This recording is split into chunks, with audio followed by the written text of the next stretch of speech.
Harakat qilyapman yashamoq uchun. Yozayotgan she'rlarim yeb qolar ona. Allohim ol qo'lim deganda bir kun bizni ham davrimiz kelib qolar ona. Ko'kargan pullarni ko'rmayin cho'ntak, ko'kardi mehnatdan qo'limiz yana biroz sabr qilsak ozgina jindek bizni ham davrimiz kelib qolar ona. Mehnatim ortidan sahnaga chiqsam, boylarni bolasi qildi tantana, bollarim kuchayar ko'proq pul topsam bizni ham davrimiz kelib qolar ona.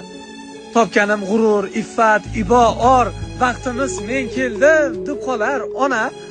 Eng ulug' xazinam duoyingiz bor. Bizni ham davrimiz kelib qolar ona. Duolaringiz sabab omad quchog'ini ochib, davronim keldi, yo'qchiliklar qochib, aslida siz ekansiz mening baxtli omadim. Quyoshdek porlab turing, boshimdan nurlar sochib